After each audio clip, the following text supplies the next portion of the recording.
Good afternoon, everyone. My name is Giacomo Lozzi, and I'm Urban Freight Coordinator at Polis. I'm introducing you to this new session of Urbanism Next Europe. This is session 40, a new solution to urban commercial vans, millions of new delivery and service bikes to transform European cities.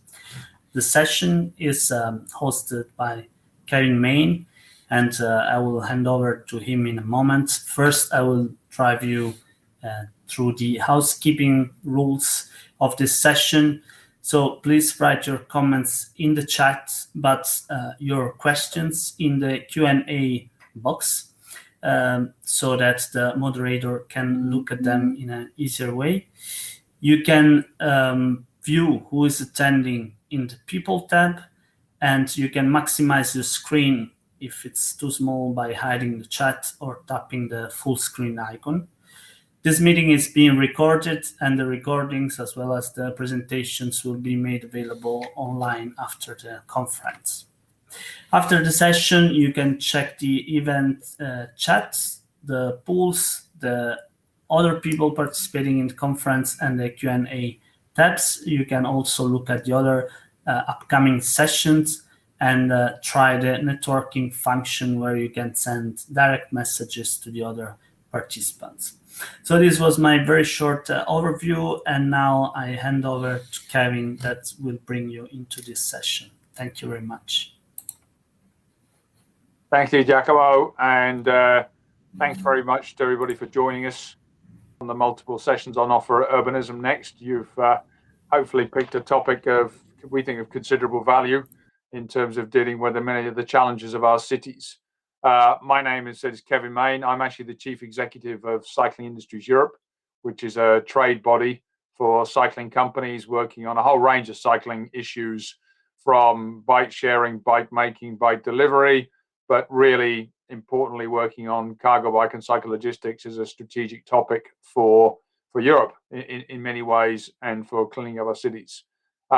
My job is to introduce the session, and for that I'm going to just yet again, I suppose you say, give you a little bit more PowerPoint and set the scene. And I'm going to really set the scene on how we would describe the problem, and then I'm going to ask my panel, my esteemed panel, to fix it. So we'll throw the challenge out to them once we've kind of had a bit of a sharing of the problem. So and as Giacomo said, don't hesitate to ask questions of me as well as the other panelists if you see any content, and we'll gather those up as we go along and chip in as necessary. But let me first quickly give you a little bit of impulse on the topic. And I'm hoping one of my fellow panelists is going to shout that they can see my screen. But yes, there's our title, Bikes to Replace Vans, putting it simply. And this session is also supported by a Horizon 2020 project called City Changer Cargo Bike. If you weren't aware of it, there's the project working in multiple cities across Europe to promote cargo bike use, but also to get the conditions right on the ground, such as financial measures, legal measures, infrastructure measures that might help cargo bikes take off. And I'm delighted to be joined by one of our partner cities in that project. From Mechelen, Alexandra will join us and talk about how cities contribute to that project. But we'll take other views from the other contributors. And here is that panel. Will be joining me shortly. Jesse van Hulst from the Loendersloot Group is actually the kind of co-organizer with Cycling Industries Europe, because he came and with some good ideas and case studies and his own thoughts on how this logistics sector can develop based on his experience in the Netherlands. Philipp Kahle has got the longest title on the sheet because he's here in two roles. He is the co-founder of ONO, an innovative cargo bike and transportation company, but he also has an international role as the vice chair of our technical expert group on cargo bikes and logistics. And as I already mentioned, from the cities within the City Changer Cargo Bike project, Alexandra Winderickx has been responsible for a number of policy initiatives and for implementing the project in Mechelen, which is in Belgium, if you don't know, but it's also notably a very strong freight and logistics city with a lot of measures in many areas, but they've chosen to do some serious work around cargo bikes for their city centre. So it's an interesting to have a city enters that space, and we will therefore as a group share our experiences. But before you hear from the panel, let's do the painful bit. Let's look at the challenge and the opportunity that's in front of us. And we, Cycling Industries Europe, we look at this from a business point of view, from the opportunity to do business. But frankly, when you work in the cycling space, we come at this from a societal perspective, because we believe that bikes are not just good business, they are a genuine solution. And what are we trying to fix? Well, I mean, you can read what's on the screen. We start with a lot of the work we do on last mile delivery and urban freight. We actually start with air quality, because air quality, is a public menace, as these reports would say, and it is obviously well recognised that transport is one of the major sources. So that's fine. I think broadly that is understood, and as I said, but within that transport mix, there are some very specific challenges that as yet, we're not dealing with, and I'll come to that in a moment. But of course, it's not just air quality today. We're going to look at the fact that the more trucks and vans you have in an urban environment, the greater risk you have in road safety. There's a major contribution to congestion. And in this post-COVID environment, we have a real crisis of economic vitality in our city centres. And if we don't have consumer footfall at the same levels, things like small local retail businesses need alternative models to be competitive against things like online services. So we're really got a much broader policy reason to look at what do we do about vans. And vans is, if you like, the source of the problem for today's discussion. A slightly grainy graph, but since the previous pre-COVID recession in 2012, van sales in Europe went up 46%. And without any change in the fuel mix, they were 96% diesel and have remained so in the years since then, with a small penetration of electric into that space, but really limited. And many cases, commercial vehicles are almost entirely exempt from entry restrictions that are imposed, for example, on private cars, simply because the commercial sector is regarded as city lifeblood. It carries that word essential. When we look at what they're doing, a lot of the blame has been placed on deliveries, the so-called the Amazon problem or the home delivery problem. But remarkably, when studies are done on vans in urban environments, this particular chart was done for the UK with a big emphasis on London. And you see that actually delivery, post and parcel, was a fragment. And compared to, for example, service vehicles, and we just don't know. People have vans to do general jobs in cities. And even if home delivery has doubled in the period since this time, that would only take it up to about 10% of activity. But the service vehicles, construction vehicles, general use vehicles are having just as big an impact. So while we can think of a traditional postman on a bike, we've got a far bigger task to take vans out of our cities. And if we move forward, what else are we trying to do? Well, we're trying to help at a European Union level deliver things like the Urban Mobility Roadmap. And this wording comes straight from the recently published consultation on the roadmap. It says, we need to rethink sustainable, fair, inclusive, safer, and a clean energy transition. And we believe that the genuine rethink is needed on this relationship between vans and cities. And behind those European policies, there are a lot of policy instruments that are beginning to come into place. And at the European Union level, one of the biggest successes has been low emission zones, clean air zones. You can call them a number of different things. But actually, that looks like being one of the key instruments of the future. But you also, at a local level, have play streets. You have restricted access for community base. You have low traffic neighborhoods has become one of the phrases in English. And the access to vehicular traffic, cars and vans, is a major obstacle to commerce, which we would also like to address in a sustainable way. So we actually know from research that cargo bikes and cycle couriers could replace 50% of those last mile urban transport, when I come to business transport, B2B transport, service trips in urban areas. They have completely overcome access restrictions in most cities. There are very few bike-free zones that are needed. And then all the other things that come with that: air quality, better safety, livability. And if you are generally interested in promoting cycling more widely, cargo bikes happen to be one of the things that just bring a smile to people's faces. They like to see these kind of vehicles on the streets, and even better, a coffee wagon parked in a city square that came there by pedal rather than by diesel van. And we see a whole range of use cases around cycling as a solution to commercial last mile logistics services in those other areas, whether it's a plumber, a food delivery, a library, or what is more obviously recognized is the kind of courier type vans. That's the problem. That's the opportunity. We have this happening in front of us. We have an opportunity to do this. And I'm delighted to say my three colleagues here have actually volunteered to come along and share their experience and hopefully inspire you to think about this in your cities.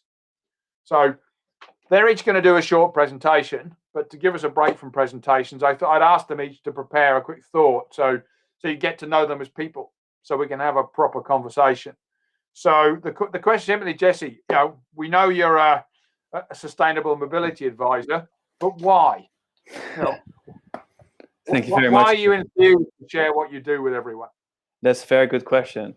So originally, I'm a semi-professional triathlete, and I wanted to make my hobby my profession, especially cycling, and also make therefore a valuable impact on sustainable mobility. So eventually, with some detours, joined the Loendersloot Group, which is also part of the Dutch Cycling Embassy, to work on sustainable mobility projects with a focus on cycling logistics. Thank you. And Philipp, what gets you out of bed in the morning and makes you want to be telling your story? You're muted, I believe.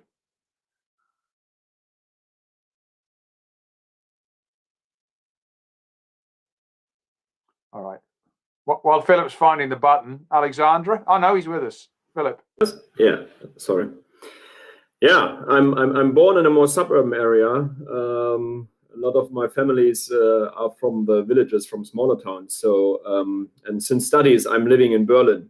This is now more than 16 years, and in that time, I understood that we have to bring some of that feelings from the suburbs, from the villages to the city again, back to Berlin or back to bigger cities. And as an engineer, I try to do my best in the field of vehicles, in the field of traffic reducement, local CO2 emissions to reduce, but also noise reduction. And therefore, we were searching for a solution. And as you told in all your examples, cargo bikes could be a solution to solve a lot of these issues. And that's why I'm standing up every morning.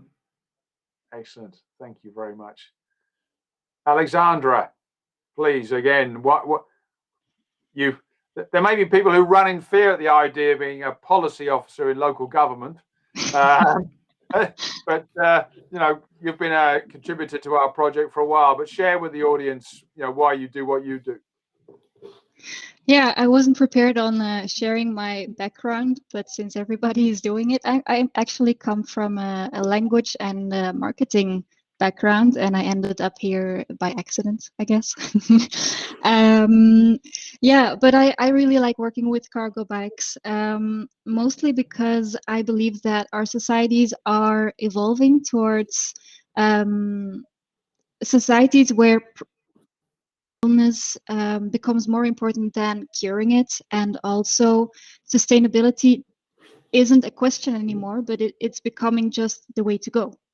And cargo bikes and cycling is actually the sweet spot in between, where we can work on the one side on creating a better city, a better planet, a more livable place, and on the other hand, where people are just more healthy in general. So that's what gets me out of bed. Thank you, everyone.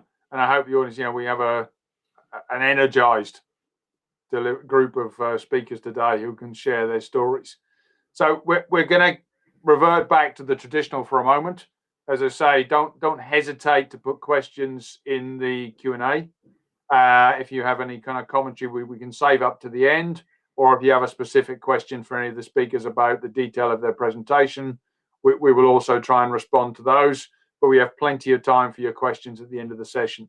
So each of my colleagues is going to do approximately 10 minutes and give you a flavor of their work. And then let's get into a chat about how this does turn into a strategy for taking vans out of our cities.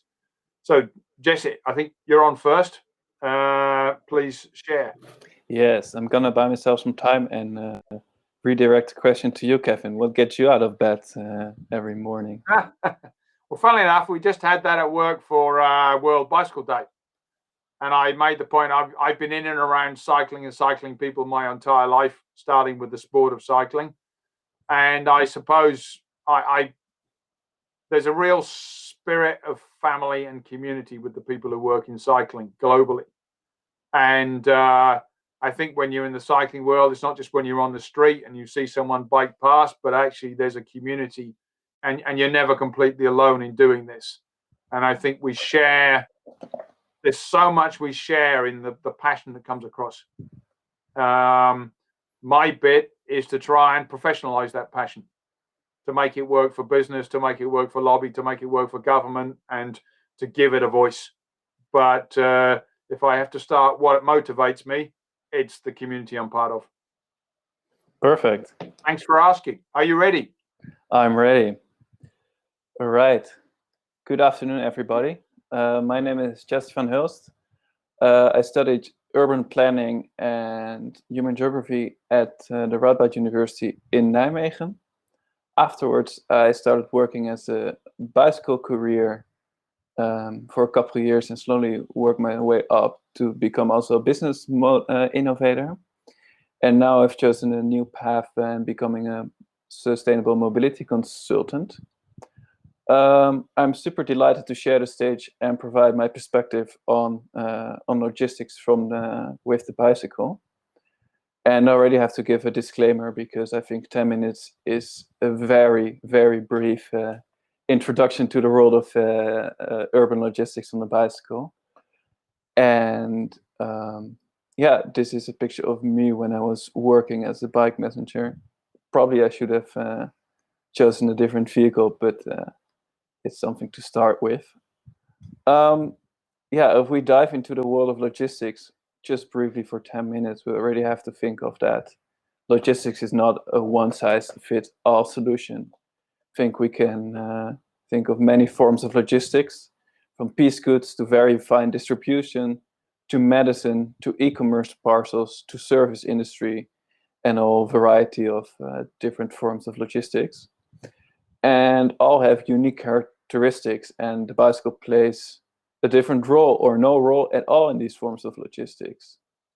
So in 10 minutes, I'll just highlight some successful business practices I've been involved in, and hopefully set the stage for my other colleagues to explore their perspectives more.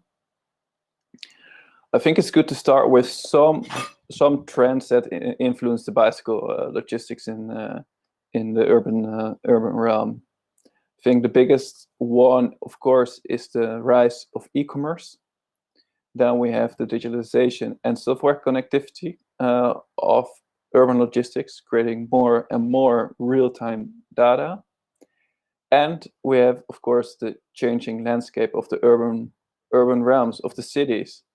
Kevin already briefly touched upon it on forms of congestion, on low emission zones. So we're fundamentally changing our perspective on the city and therefore also influence the world of logistics. And we have to deal with demographic trends as well. I think cities are becoming denser and denser, and rural areas are becoming sparsely populated. So we have to, and this fundamentally puts our forms of mobility and our forms of logistics, therefore, at a question. And we have to find new innovative ways for people to get around and goods to get around. And of course, I also would like to highlight that everything that I'm telling and explaining and exploring with the panel is in the background of the current climate crisis that we're experiencing. So I think it's not only a question of smart new startups, but it's also a question of actually creating livable cities and a livable world for us and animals on this earth. All right. I would like to introduce a very interesting, exciting business case in the Netherlands called fietscouriers.nl, that translates to bicyclecourier.nl, and it's actually a cooperation between 40 Dutch cities and the bicycle messenger companies within those cities to create a national e-commerce cargo bike delivery service. And I always get the question, so do you ride your bicycle from the south of the Netherlands all the way to the north of the Netherlands? Yes, but I do that in my free time and not with parcels in my backpack. How it functions is that the last and the first mile are done on the cargo bike. And in between those hubs, vehicles on low emission drive around. So what happens, the parcel is picked up in Amsterdam, that's driven to a central hub in the Netherlands by a green car, and then is sorted and then sent to another last mile hub in another city, for example, Nijmegen or Rotterdam or The Hague, and then is delivered by a bicycle. And what you then create is actually a network that focuses on what the bicycle is good at, namely the fine distribution in the last and the first mile of the urban of the cities. In order to have a nationally covered network, there are trade-offs with other parcel companies. So what happens is that parcels that have to go outside of the city are given to this other freight company, and they actually provide extra packages for the bicycles inside of the city center. So then you create this trade-off where you have a nationally covering network of next day delivery. Another part which is very important and I think is also very exciting for other European cities or cities in general is to work from ship to store concepts.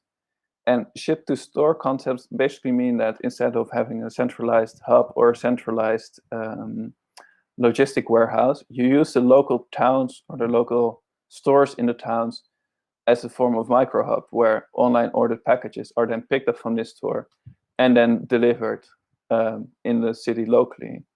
And this is especially a very interesting business case for the local stores, the local clothing stores who have to compete with the big European or international e-commerce stores by providing an extra service. And usually these ship from store solutions can be a very nice form of local delivery. Another concept, or better said, an untapped market, in my opinion, is medicine delivery. Again, this is also related to a demographic trend that we see happening in Europe and especially in the northwestern countries of an aging population that is that has to spend more time living at their homes instead of nursery homes. So there is a growing demand in having medicine delivery for this aging population. And I think this is one of the most perfect examples I could think of how the bicycle plays a huge role in local fine distribution in those neighborhoods.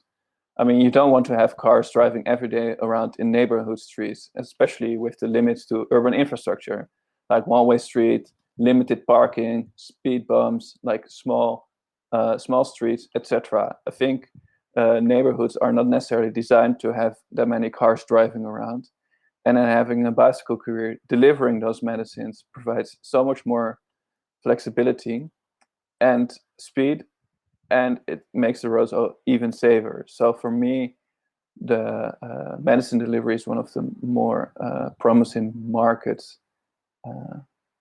that has a huge potential to grow. Another concept I just want to briefly touch upon before I'm rounding off is the forming of a last mile hub. I think this is one of the promising and biggest buzzwords I see around in policy papers or in actual policy. And in the Netherlands, there are many startups popping up every month or every week, so to say, that have found another promising last mile solution. But I think this is also a very difficult process of creating a last mile hub. I've had limited experience with it, and I think there are actually two biggest challenges that arise from forming a last mile hub, and that is creating the urgency for freight carriers to actually drop off their goods at the last mile hub instead of driving into the city.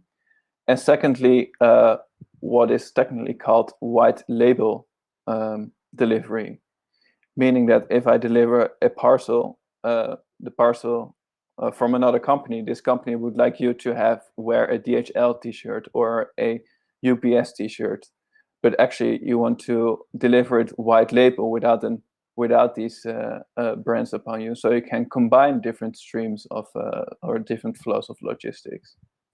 So that is the biggest challenge, to have this smart logistics flows where you combine different flows of logistics, where you have, for example, express deliveries or mail in the morning or medicines and e-commerce parcels together in one ride. Yeah, one of the things that I've been working on in the Netherlands is actually innovations in the market of local medicine delivery, but also bringing the COVID test from the site to the research lab. These are very nice examples of current trends, but also of fine logistics, where we would take the samples, the COVID samples, and bring them within the city to the test lab, from the test site to the lab. I think it's also very important to be honest with what a cargo bike can replace, and also accept that some forms of logistics are better off with electric vehicles.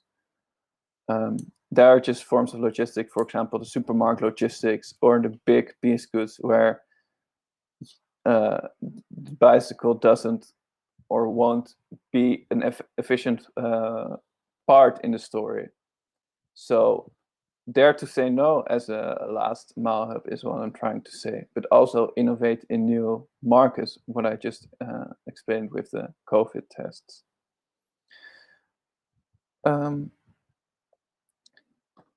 And to round it off briefly, because I think I'm already at the time, is that we actually have to look for the synergy. It's between the businesses, the consumers, but also especially the policymakers. It's what I've written down. It's up to the innovators to start the pedal movement, to come up with the creative business industries, to come up with the bicycles that actually are able to make the transition happen. And then it's up to the consumers, the early adapters, to get the momentum going.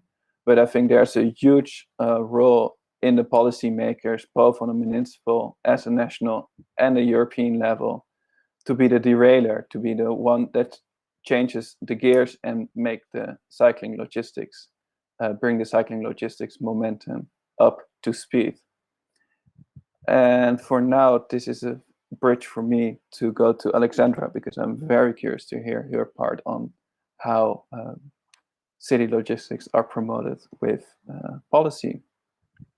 I think it might have been Philipp next, but we'll do it there.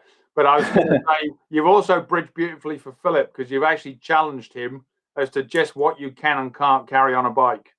And I think that's a perfect way to challenge Ono to talk about what they can and can't carry on a bike. So thank you, Jesse. We're back to you shortly. I've got some questions of my own on what you've just presented, but let's come back to that later.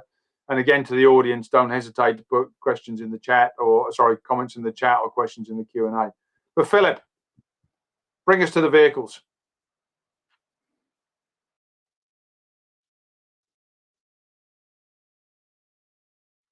Okay, yeah, thank you, Kevin. Thank you, Jesse. As Kevin mentioned, there are cargo bikes which maybe can carry a little bit more than on the pictures we have seen yet. But I also want to go a little bit back to the problem. You have seen also pictures at Kevin's presentation. We have urban challenges. We have these trucks. We have a lot of traffic in the cities. We have big trucks, trucks which can carry maybe only 20% of what they're able to because of the traffic. They are not the drivers are not able to bring as much packages to the cities as they could deliver.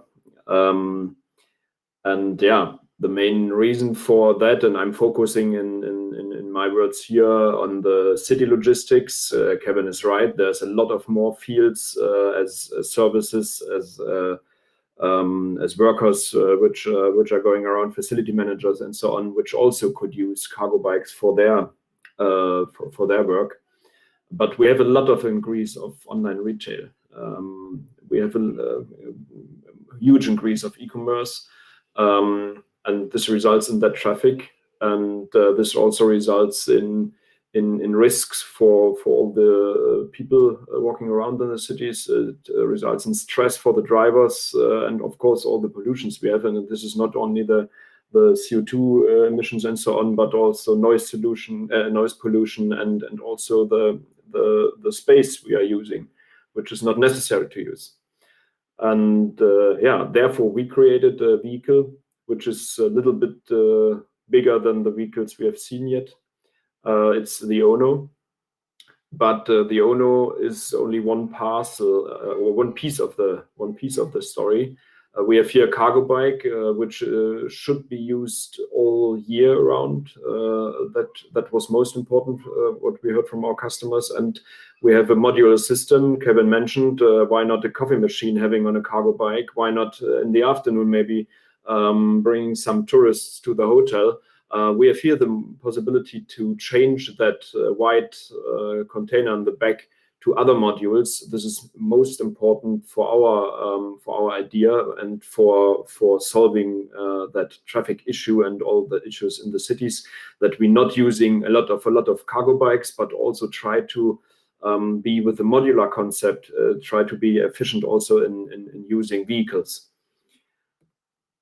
Another piece of the puzzle is how does all the stuff gets to the city. And Jesse mentioned, of course, we need the micro hubs, the micro depots within the city. We bring with maybe electric trucks or whatever. We bring all the parcels and so on from the distribution centers to the micro depots. But also what we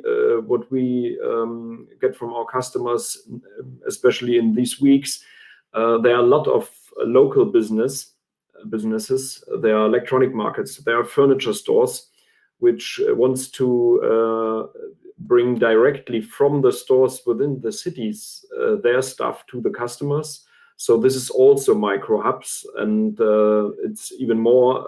Yeah, not only bringing, for example, the electronics from the electronic store to the customer, but also giving other companies the possibility to have micro hubs within the electronic store, because they have huge of space from earlier business, maybe last in the last years when e-commerce was not growing as much as now. This is the second piece of the puzzle for us. The third is how we bring all the goods to the cities, and therefore we are working on solutions to bring pre-packed containers, let's say, pre-packed containers from different companies consolidated to the cities, but not only with electric trucks or whatever, but also by train, by boat.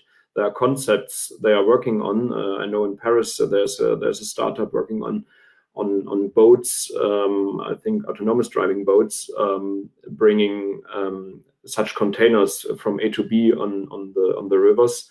And ONO, for example, we are working on a cargo bike, on a cargo tram project where we can bring from the outside of the city, from distribution centers, bring the pre-packed containers directly to the city hubs, to the micro depots, and from there, and the micro depots, like I showed here, could be also these markets, these supermarkets or whatever.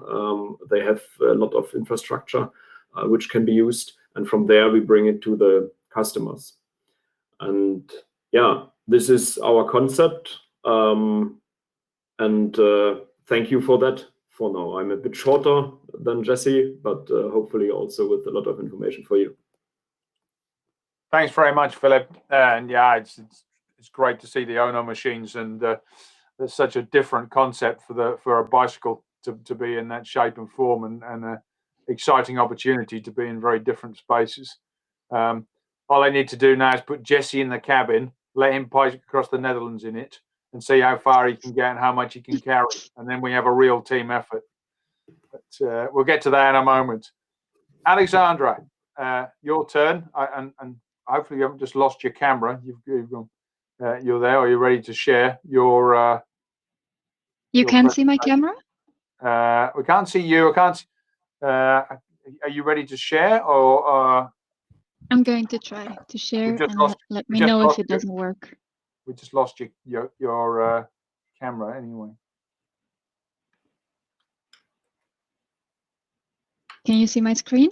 We do indeed. Great. Yes. Okay. All right. So presentation is the most important anyway, so that's fine. Okay. All right. Thank you, Kevin. Also, thank you, Jesse, for the previous presentation. Yeah, I will talk to you about actually one very specific thing that we do in Mechelen to boost the cargo bike use and take up. But before I start, maybe just a tiny bit of information about the city of Mechelen. Mechelen is a medium-sized city with a historical center, and we have almost 80,000 inhabitants. And over the last few years, we have focused more and more on sustainable mobility, sustainable logistics, micro-mobility, etc. So this is actually the starting point. And this is also how in 2018, thanks to the European project Cyclogistics, we were able to launch a subvention scheme for cargo bikes for business owners. So this means that any business owner from Mechelen could come to us with the question, okay, this is my business, this is what I want to do with the cargo bike within my business, and then they would get a subvention. And 12 business owners applied for this subvention and also got the money for it. So that's really nice to see. And then in 2019, 2020, we repeated this under the European projects City Changer Cargo Bike for 8 and 14 business owners. But as you can see, over the years, the budget is decreasing. So this year we only have 15,000 euros available, but we have the most subscriptions or most submissions ever. 21 business owners who asked for a subvention. So we'll see. I hope that our city council is in favor of providing more budgets for this subvention scheme. I think they are, but because normally they're very keen on everything we do with cargo bikes, so that's a really good thing. All right, so who are those people asking for a subvention scheme? I'm actually very happy to tell you that there's lots of them, and they're so versatile. So we have bakers, taxis, farmers, courier services, food, non-food, locksmith, a physiotherapist, I mean, you name it. so much versatility, and that's really nice to see. Because it also shows the advantages, the possibilities of what cargo bikes can offer. It can offer a solution for so many kinds of businesses. So this is a great example for that. Now, of course, we can provide a subvention scheme, but if the infrastructure isn't good, if people don't feel safe riding their bikes, they won't submit their application. So there are other things that facilitate the increase of cargo bike use, except for the subvention scheme. One of those is our car-free zone. So within our city center, I don't know if you can see my arrow, but in the middle of our city center, we have 3 streets, 3 main shopping streets, and they are car-free during the day. So this already makes people feel more safe on the bike, also pedestrians to walk and cycle around those streets. But then, of course, you also have the other things like better, broader cycling lanes, better intersections, bike parkings, also a very important part, and often maybe a little bit neglected. But more and more people are buying bikes, maybe cargo bikes, and not all of them have space to put their cargo bikes in their homes, especially in the city center, let alone a cargo bike.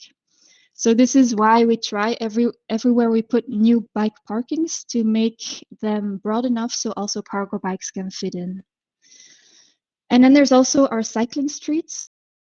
Within the ring road, you see all the streets are cycling streets. This doesn't mean that cars can't come in anymore. This just means that cars can't bypass cyclists. On one hand, this makes bikers feel more at ease because they're not squeezed into the sidewalks anymore because cars necessarily want to pass them.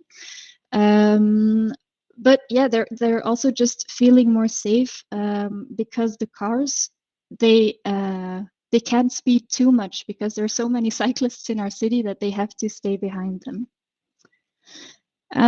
Another very important aspect is COVID. I think we all agree that this past year was the worst, but it also provided us with some shifts. And one really good example of that is our local businesses.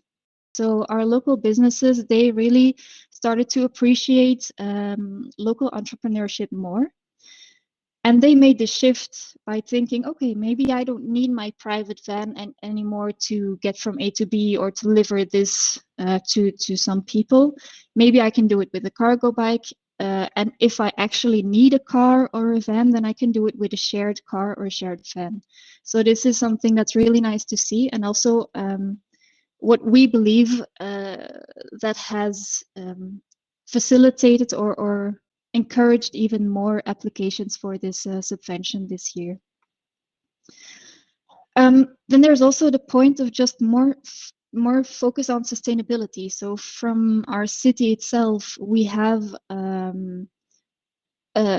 we try to push more sustainable choices towards our inhabitants, but we also see that more and more people are just making those sustainable choices consciously by themselves. So that's a really nice thing to see. And yeah, cargo bikes are absolutely choices. And then maybe one of the most important ones is the communication. Like I said, we started in 2018 with really taking up communications about cargo bikes, about their possibilities. In 2018, we had 12 applicants. Right now we have 21, so you can see the growth. And you also see this in the streets. In 2018, yeah, there were cargo bikes, but not that many. But now if you go into our city center, it would be very rare if you wouldn't see at least one cargo bike passing by. So that's really nice to see, a nice evolution. And this is also how people are more inclined to try it out. They see what other people are doing and they think like, okay, maybe I could do this too. And that's what I mean with people see, people do. It's just we're human, and that's how we work. So that's where I wanted to leave this presentation. I don't know right now, Kevin. There's time for questions, I suppose. Good. Thank you, Alexandra. Good, everybody. If you could drop down, yes, exactly. Let's get the panel up. Let's get the microphones open. I see Bart has started the questioning off in the Q&A, so I'm going to get to Bart's questions there in a moment. But I'll just start by, getting the panel thing working, and just get each of you to make maybe one comment on somebody else's presentation, something that made you, oh yes, that's interesting, or I noticed that, or how does that work? So just across between you, just try and think for a moment and ask one of the other people on the panel a question, because you're an expert group in this field, but we can all be inspired by our kind of co-working. So who wants to kick me off, who saw something in somebody else's presentation and went, oh, I need to ask about that? I was wondering about the presentation of Philipp. So you have these vehicles that that form a really great solution. Do you already have? I mean, is there like specific companies that are going to use them? Is it more like white label that you're aiming to reach? In the moment, it's used mostly by companies like like parcel delivery companies. So I don't know if I'm allowed to claim names, but Hermes, UPS, GLS, DPD, and so on. But also companies like TIA with the micro scooters. So there we are in the field of, like, let's say city services. Yeah. So they are going around with the owners with new batteries, because they're little micro scooters. They now have swapped the batteries, so they're going around cleaning the scooters, putting them to new places and putting new batteries inside. We also have companies like Infarm. They bring little herbs to the supermarkets to grow in the supermarkets. So they are also like, it's all like city logistics. Yeah, there's so much companies. You could deliver flowers, like Kevin mentioned, also a lot of examples. Yeah, or we have now, or we'll start a project with an one of the big electronics stores or electronic companies, MediaMarkt and Saturn, and they want to bring, like Jesse also said, and that's a very important point, that we could, with all this growing e-commerce, we could bring more commerce back to the local stores when we can connect them by good software platforms and bring with local companies, which are, for example, using owners, bring the goods from the stores in the same city to my place home, so I don't have to go there. So I mean, in the end, it's comfort, but this could work, and we will have projects in that also with furniture stores, like the big one from Sweden. There's also a project we want to start. So we also think that it's not only parcel delivery, but city logistics in total. And yeah. Thanks, Philip. Now you get a question. Yeah, I'm interested more. Maybe I haven't got it totally, but Jesse, the feeds courier topic, is it that companies can, maybe can explain again how that worked? Is it a platform where I can book to deliver a parcel from A to B, and this is done by fleets couriers, or? It's mostly a B2C platform, so business to consumer.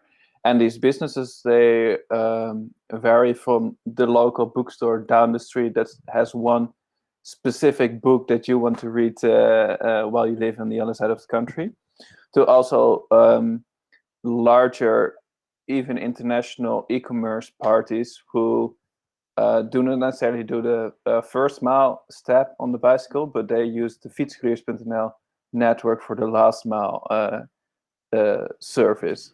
So they skip the step of picking up the parcel, and they immediately go towards the centralized hub from where it's then distributed through the network. So it's both a local bookstore, a local clothing store that has a online e-commerce website and sells through the Netherlands, as the more international, bigger companies working on it. Good, thank you. Thank Jesse, you. your question. Sorry, or do you want to follow up? Jesse, Well, yes. what did you see in the other presentations? I would like to go back to Mechelen and also dive into a bit more of the facilities that the municipality uses to increase the cargo bike usage. How is this process going as in form of, let's say, stakeholder management of inner city stores who suddenly are on a car-free zone, and they, well, in my experience, they're usually very irritated, to put it mildly, when they realize that the store is on a car-free zone. But I'm just curious how this process is going in Mechelen, or. Mm-hmm. Yeah, sure. By the way, can you see my camera again, or am I still? Yes, You can. You're back oh, on. Okay, good.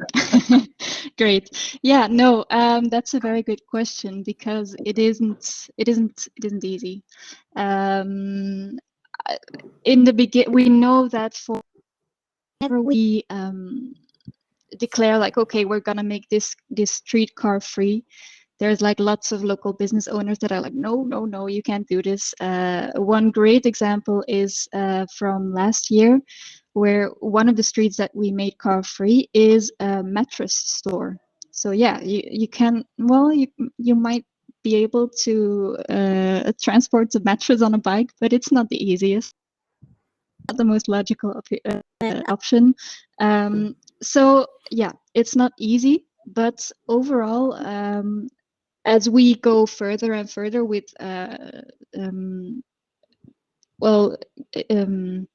foreseeing better infrastructure in the streets, making them greener, making them nicer to walk, to cycle, etc., that shop owners also more and more make the realization like, okay, this is actually a good thing. It's a little bit inconvenient, but it's actually a good thing, and more customers will pass through these streets. So yeah, it stays a difficult point. There's absolutely people who are still against it. You can't fix everything, but more and more people are in favor. Yeah. Nice. Yeah, I've realized as well that somehow there's this huge myth that parking in front of the door means better economic business. And yeah, indeed, this is, I think, one of the biggest myths of inner city economics.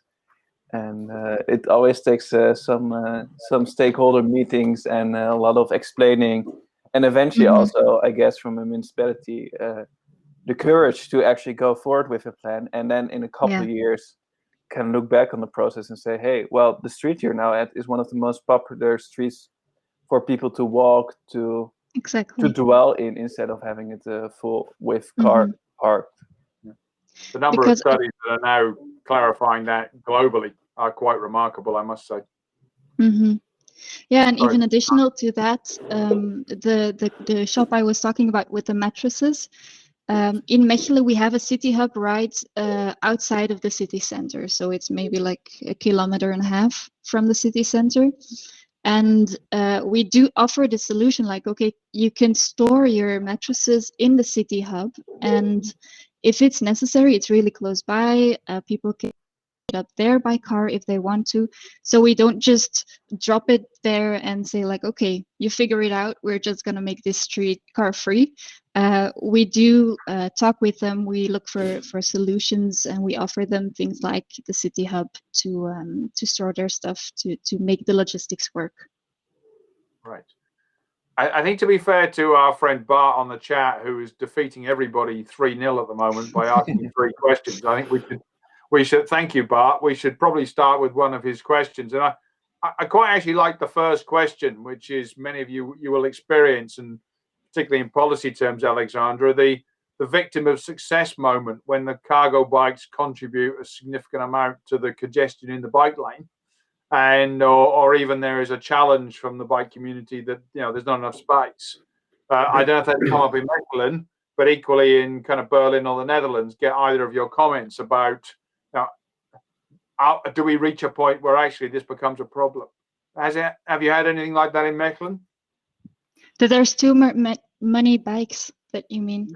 Well, there's the cargo bikes start to be in competition with the bikes on the bike lane, or even in conflict. For now, I think it's still fine. We do foresee right now at this moment already bigger cycling lanes, so that surpassing a normal bike and a cargo bike is easier. Really, congestion-wise, not really on a cycling level. We do have like peaks when all the school children are going to school or coming out of school. You see like big, I'm not sure of the English word, swarms, like bees. Yeah. But then on bikes, which is a pretty good view, I think. But next to that, for now, it's still pretty fine. Yeah. And also sorry, go ahead. Yeah, go on. I was going to say, Philip, I mean, you build a big bike, and there is, I mean, I've heard commentary that the bikes are getting too big. Do you feel there's a risk of conflict?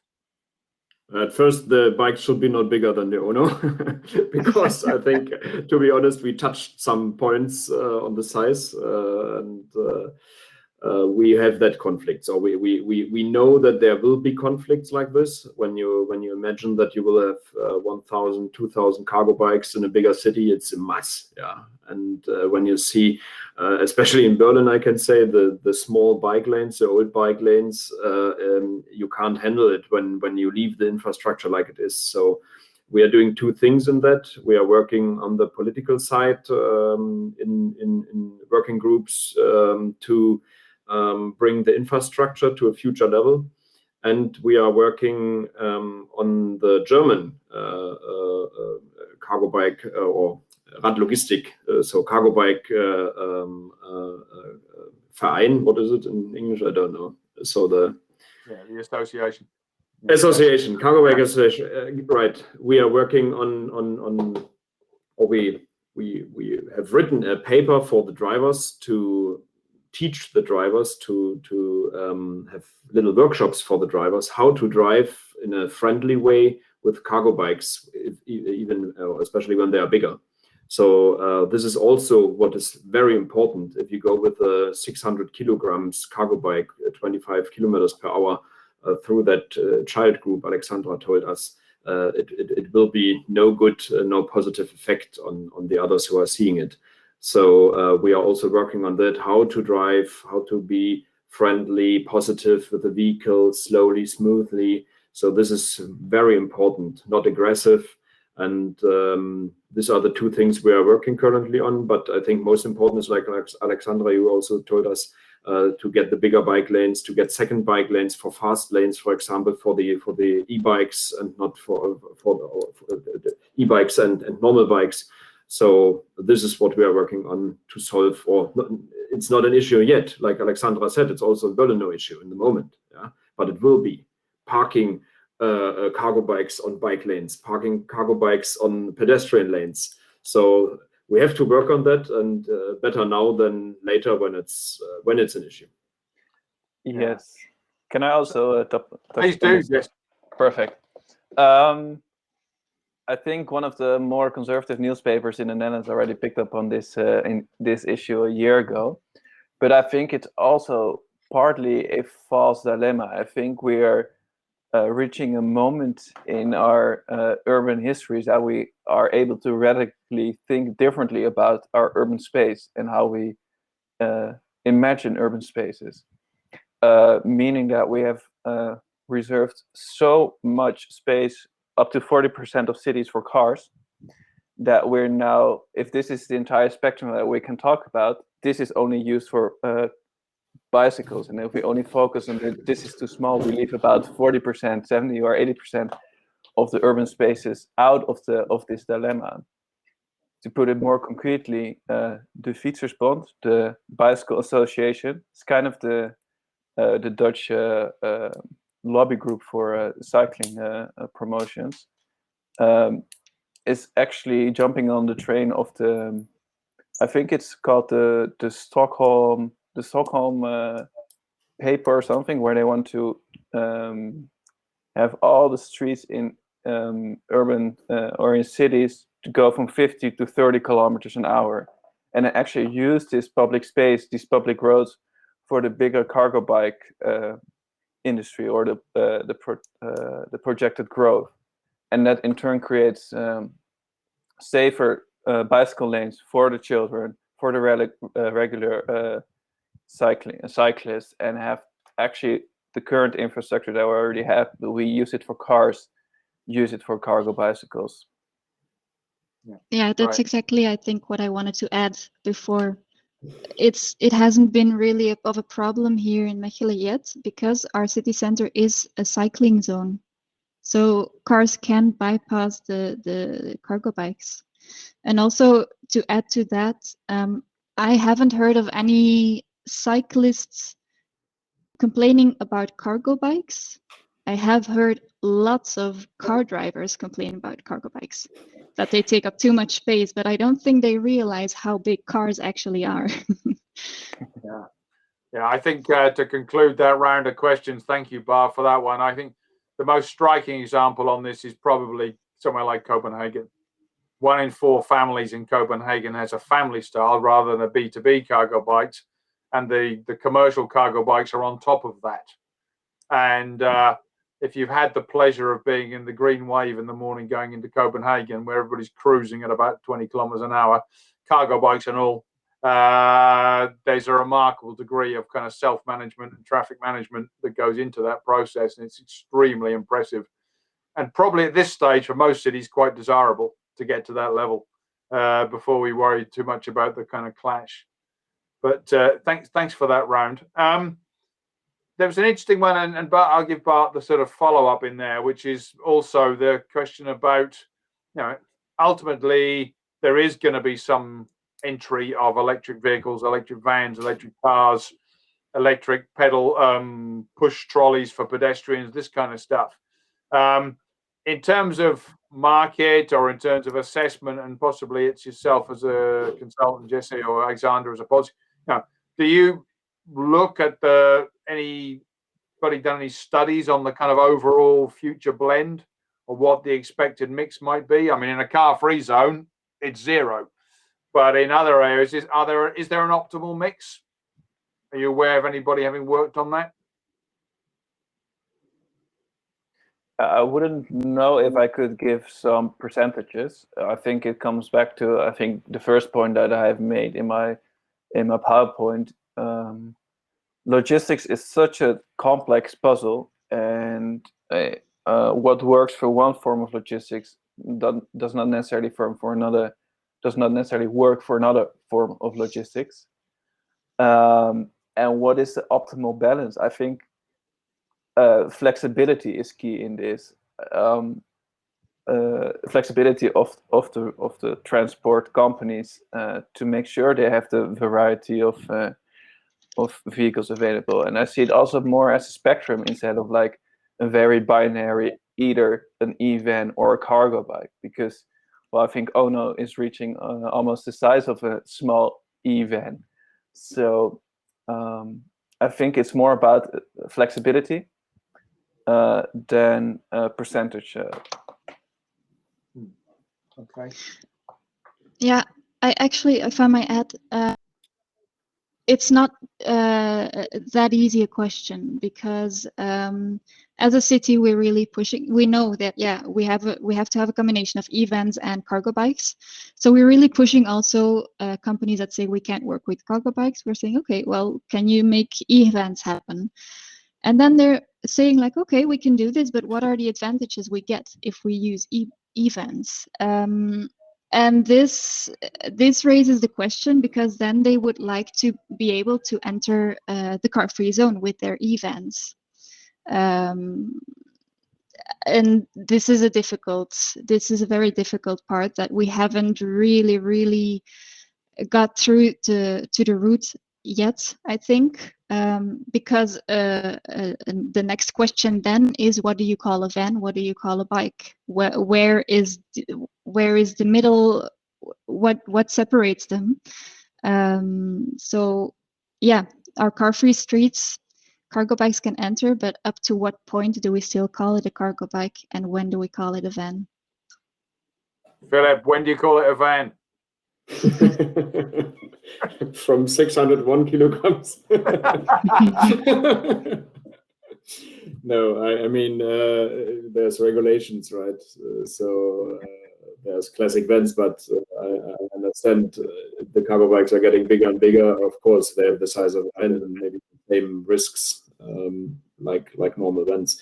But yeah, I also can say the question is not easy to answer. What I can say from our perspective, from our customers, is that they, from a business view, they are counting the stops per hour. They are counting the packages or the deliveries per hour. So what we see is that that when you can deliver more with the cargo bike, more stops per hour than with the van, it's the cargo bike is better. And if you need to be faster, maybe going to the suburbs of a city, or having, like, again, Berlin is a very huge town in terms of space. So if you have to go from one side to the other, maybe a cargo bike is also not working for that, even if you have only a small parcel. And this is what our customers are testing. They are testing and they're counting and they have a look. And we found out that even customers like city couriers, which have around 50-60 kilometers per day, they are using ONOs.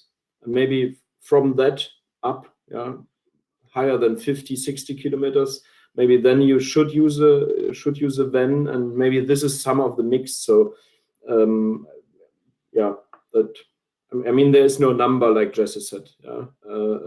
It depends on the job you are doing.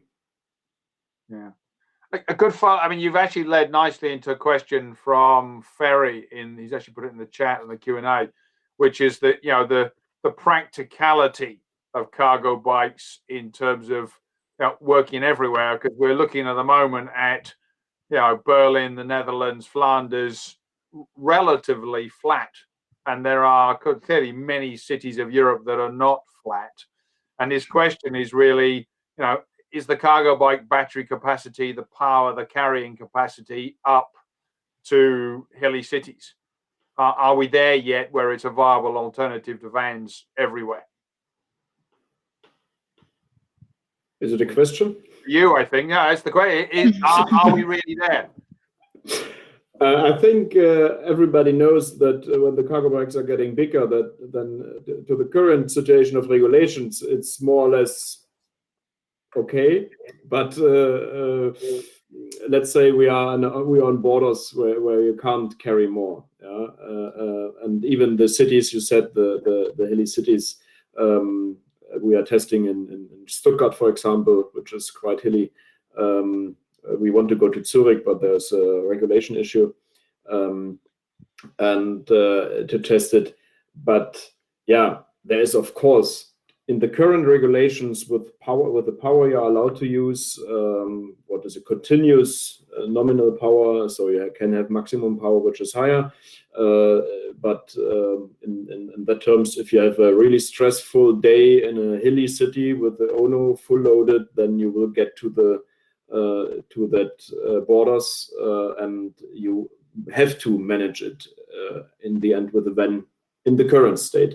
But I mean, this is also a question. Why is it limited? Why should we limit? And we are working on the European standards in that also. I'm in the group for that. That we are thinking about why limit it also, like similar to a normal bike or to a normal e-pack, with the 250 watts. Why not higher?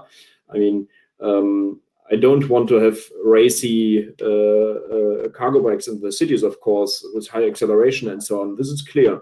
But we could find other ways to limit the power, but not by limiting directly the power.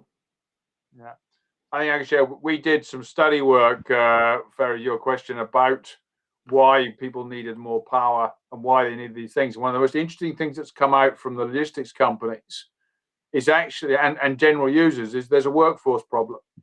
Up until the e-cargo bikes came along, you could only really be a professional driver of a cargo bike if you were an athlete, or you really were willing to spend a lot of time. As fit as Jesse, you know, you could use it in your training, but that was a very limited workforce. It tended to be male, young, fit, strong. The e-bike has been transformational, getting it to the next level. But yes, as you get to larger loads, hillier cities, you're beginning to be on the borderline that maybe there's a sort of a workforce issue, because the pedals still have to be turned to drive the E to pick up the power. And some companies have reported that they welcome a more diverse workforce, more women, no need to be an athlete, all of those kind of things. And that's where we've made the case at the European level. There is that need for extra power. It's partly about we're going to need more workers. And to be honest, somebody who spent their entire career sitting behind the steering wheel of a van, being told by his boss, her boss, you've now got to go and pedal one of those. You need to make that as transferable as possible, as easy as possible, as pleasant as possible, because it's a bit of a shock to the system if you're not a volunteer. So I'm told. Good. So that's picked up the. I hope that's answered your question, Ferry, on the issue of elevation, and that may well spin over to one of the other questions from Bart, which is, you know, are we really constraining ourselves to urban?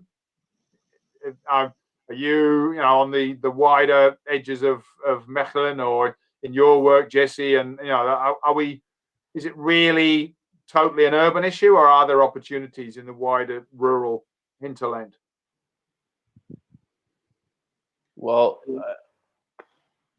there are some interesting new mobility concepts that, for example, would use local regional bus stops as micro hubs for packages. So I think the solution for rural delivery shouldn't necessarily be with the bicycle, but more with different forms of smart and sustainable mobility. That's yeah, smart. Let's combine them. Yeah. Alexandra, do you cover the sort of suburban, rural fringe and the hinterland in terms of any of your cargo bike policies? Less, a lot less. I also think that for now, there's still lots of quick wins to get within the city with the cargo bikes.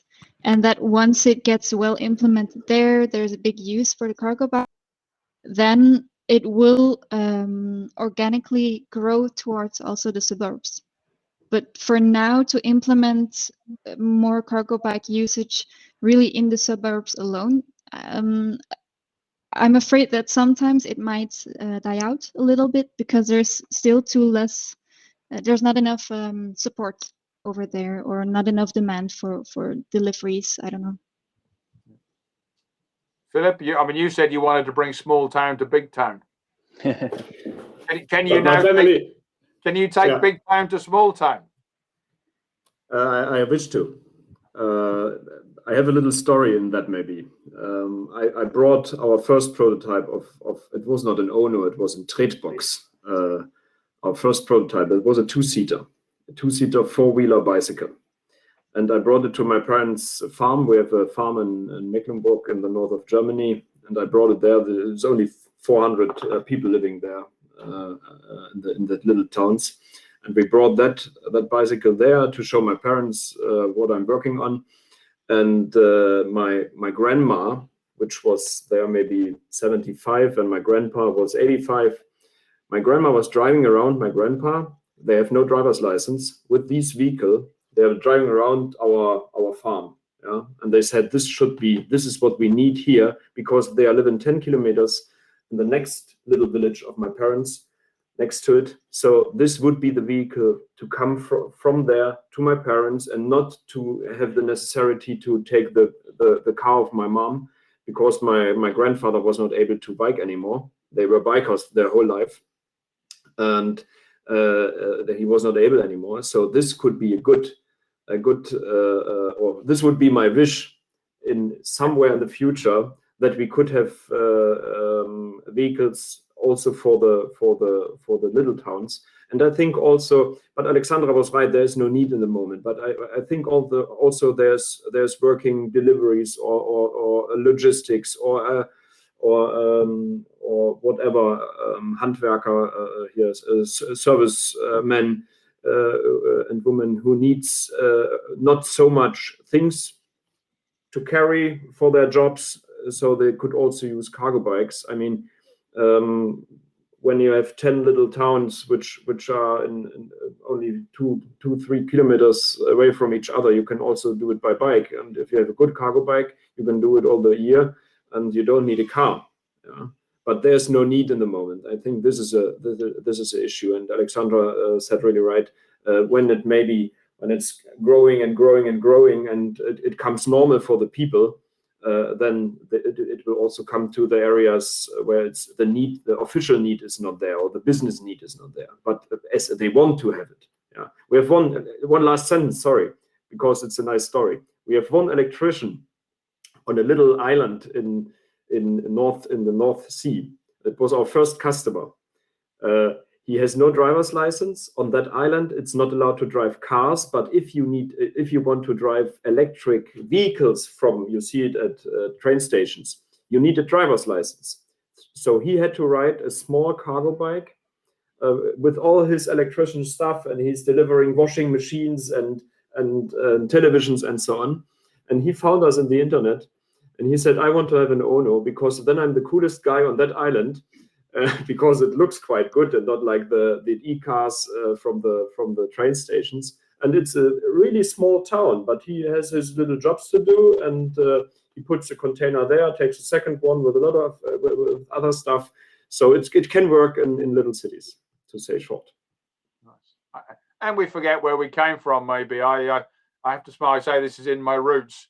My grandfather's last job before he retired was that he did cycle deliveries for the local pharmacy, and cycled all over rural east of England. Oddly enough, when you became the cycle delivery person, you immediately became known as the boy all over again. So at the age of 65, because you did cycle deliveries, you somehow became a boy. And the pharmacist would say, I'll send the boy round with your parcel. And he would cycle all over the region. So yeah, we forget where we came from. We did bicycle deliveries in our history. Good. We have about 10 minutes left or so, and I just want to go back to the purpose of this session, which was also that sense of, in the urban area, the vans, part of the challenge of the vans is this kind of air quality issue, and that's driving the policy thinking. But we've been very positive about, the bikes and what they can do. But I'm interested in kind of like the actual kind of substitution effects, where in your experience, you've given examples, Alexandra, your subsidy scheme, where you can consciously say from your experience, yes, we put 3 cargo bikes in and we took 2 vans out. Is it as direct as that? And can you see that correlation? Because that sets the, if you like, the measurables for our policymakers, for the European Union, for the future work we do. I mean, Alexandra, have you got kind of KPIs and reports and feedbacks on the impact of your subsidy scheme? Not really very precise numbers, no. Most of the business owners that have a cargo bike use it their car or their van, and they use the cargo bike within the city center, and then for further deliveries or stuff like that, they would take the car. Exact numbers on that we don't have. I do maybe a really nice example. So last year we started with bpost. bpost is the national post delivery service here in Belgium. The ecozone, and this means that they put like really small lockers where parcels could be delivered in all over the city. We now have, I think, like around 52, 55 around the whole city. And they also said like, okay, if we can put all these lockers in your city, then we will also deliver to them and also get the parcels from the lockers, because it goes two ways, with zero emission vehicles. So this spring, they committed to that, and they within really the city center, so the ringway you saw, we only see the two cargo bikes, or maybe there's three by now, that they use for all deliveries within the ringway, and then outside of the ringway they use their zero emission vans. So in terms of that, we do see a big difference, and there's no more bpost vans, diesel vans coming in the city for bpost deliveries. Yeah, it's interesting because in relation to what you've just said, and Jesse, I think you're there saying these are partial solutions in a lot of these businesses we're seeing at the moment, or complementary solutions. Jesse, are you aware of any of the examples you gave where there's any evidence of the degree of substitution? Do you know if people are doing evaluations, or if your consultancy has done any evaluations on impact? Again, also not with quantitative numbers. I mean, I can probably give some numbers of from this network, Fietscouriers.nl, how many parcels they have delivered with bicycles instead of with vans. But I guess for now, I feel it's still we're in the phase that we are discovering what is possible and where we have to make the changes. I think we're just slowly building up the momentum. Also with the low emission zones, that is, we have not really reached a point yet of to look back and say, oh, we have already accomplished this. I think we're now still in the process of building the momentum. Do you know any examples of a kind of substitution ratio where you sold one and then you reckon they lost a van, or because you must be making that financial case on an almost daily basis to your customers? Yeah. We have luckily we get the numbers from a few of our customers, and I think there will be, in the end of this month, from one of our big customers, there will be a big press conference where they show the numbers, but I can give some of the details. Maybe it's quite like that. With the normal one, they were able to, it's again parcel delivery, they were able to deliver 100 parcels a day because of traffic, because of the problem that they have to go to with the truck to the distribution center, bring the parcels to their spot, and then deliver it. With the cargo bike, they are able to deliver 150 parcels, but so 50 more than with the van. But even with the micro hub, which is not in the area where they have to deliver the package, if the packages or the parcels, if they would have a micro hub in that area where the parcels are brought in, they could deliver up to, I think, 180 or 200 parcels. So nearly double than with a van. So this also answers the question on the size of a van. Why is a cargo bike enough? Because the driver and the traffic is the issue. It's not able to. The driver is not able to bring more packages in his 8 hours or whatever he's working. He's not able to bring more packages to the customers because of the traffic, because he's not able to park somewhere near the spot. He has to bring the package with the cargo bike. You can go directly to the door. You bring the package, you get it back, and I found these numbers really amazing, and this is what we also hoped on, and hopefully it will be like that in the future also. But I think this answers your question quite good. Well, I was kind of hoping that you were going to say that, what we pretty well reckon one bike substitutes one van. But what you've just said is one bike substitutes about 1.75 vans. Yeah, like this. I think we'll take that ratio. That would be very useful. And I see a comment on the chat from Barrio say, this is the kind of data we will need at some point. And I think that brings us nicely to, we can do a closing round. But for those people that are interested in this topic, I mean, City Changer Cargo Bike is also a clearinghouse for data and for research. We have done some impact analysis more on safety and those kind of things for the City Changer Cargo Bike to support the regulatory work. So at the end, I'll put up a couple of websites for you to follow up with in the audience if you want to go back on these as a reference point. So don't let me forget to just put those links up. But we're in our last 5 minutes. What I think I'd ask each of you to do is to do a kind of a 1 minute wrap. But I think we go back to our point. We want to make a difference to Europe in air quality and impact in road safety, and we believe that the van bike substitution has power. If you had to pick, one lever for an audience of cities or policymakers, European Union, what's going to increase take up? What's going to increase the bike to van transition based on what you've seen and heard? If we, you can pick kind of one each. It'd be almost your dream message to the European Commission or someone, say, do this for me. So I don't know who'd like to go first, but give us a big lever to pull. I can start. Please do, Philipp. I think most important would be two things.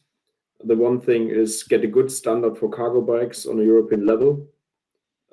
And the second is get a good plan for the future infrastructure, that there's positive effects in the city, even with a lot of cargo bikes. Thank you. That's a two really sharp deliverables on that front. Excellent. Alexandra? Yeah, it might not be the most popular one, but we see lots of changes when you put in restrictive measures. It's people don't like it, but it of course, like I already said beforehand, you can't just leave them and say, like, figure it out. You have to give them other options and make infrastructure work, etc. But it's the truth. Restrictive measures, it works. Interestingly, I think that would reflect very well with our colleagues at the Commission. I know see a policy optical, but in general, because that's been one of their urban mobility policies. I think they regard as a success, urban access policy. So, yeah, that's encouraging that we're on message, I hope, in that sense. Jess, as our kind of co-organizer and the person who helped put this together, I give you the floor for a word. What's your big answer on this one at the end of this session? Well, the big answer. I wish there was a big answer. No, if I would, I completely agree with both Philipp and Alexandra, and I would just maybe add to create a sense of urgency to really get this momentum going and dare to make changes and dare to take a huge leap forwards. Thank you all. One as the moderator could always wish upon yourself the final word, but if we did those things as a collectively, as a society, as cities, as governments, as the European Union, as business and industry, I believe we would have a major contribution to what's happening in Europe. And as the ambition of this session said, the idea that the cargo bike is a viable commercial substitute for vans could be a major reality. So I thank all three of you for your contribution to the session and the preparation work we did together. Looking forward to our ongoing work together. I thank Urbanism Next for the invitation to do this session, as we found it useful, and I'm sure more people will also see it on the recording, which would be great. And on behalf of the City Changer Cargo Bike, which is kind of coordinating this and sharing this session, there's our contact details. You can get a hold of through the cyclelogistics.eu website, which is a great repository for many things. It also has a LinkedIn group, a Cyclelogistics LinkedIn group exists. And if you want to know more about the kind of broader industrial development of cycling in Europe, then my organization, cyclinstitute.com, is a resource for you to go and have a look at what we're saying in terms of developing better bike business in Europe. But with that note, thank you to everyone, and it's been a pleasure sharing this session with you. Thank you. Thank you.